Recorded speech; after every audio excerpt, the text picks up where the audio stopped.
সাফা, আমি একটু জানতে চাই কেন যুক্ত হলেন এবং আপনার প্রতি আমার একটা তীব্র অভিযোগ আছে। তীব্র অভিযোগটা তীব্র অভিযোগটা হচ্ছে আপনাকে স্ক্রিনে পাই না, এটা হচ্ছে অভিযোগ। এবং একটা কাজে পেলাম, সেইটা হচ্ছে অনেকদিন পরে। আমার মনে হচ্ছে যে অনেকদিন পরে আপনি আসলেন। অভিযোগটা আগে বলবেন যে কেন আপনাকে পাই না এবং এই কাজটার সাথে কেমন করে যুক্ত হলেন। আম আমাকে কাজে এখন আর আগের মতো পাওয়া যায় না just because of the script. আমার কাছে মনে হয় যে ভালো গল্প, ভালো আ চরিত্র আসে না দেখে আমি আসলে কাজটা কমিয়ে দিয়েছি।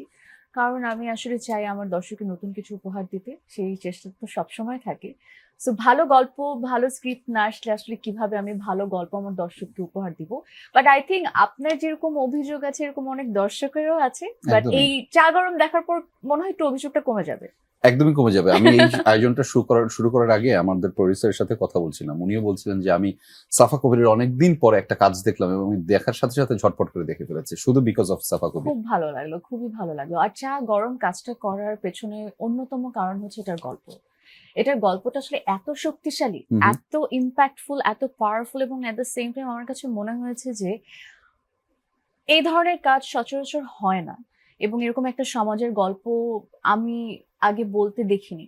সো যখনই আমার কাছে আমার ডিরেক্টর শঙ্খ দাশগুপ্ত এরকম একটা গল্প বলেছেন এবং বলেছেন যে এই কাজটা তুমি করতে চান, আমি আসলে কোনো কিছু চিন্তা না করে বলেছি I want to be a part of it.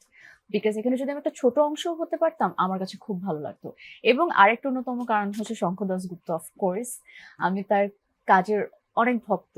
তিনি সবসময় খুবই পাওয়ারফুল, ইমপ্যাক্টফুল গল্প বলেন। সো জায়গা থেকে তার সাথে কাজ করার ইচ্ছা তো আসলে সবসময় ছিল।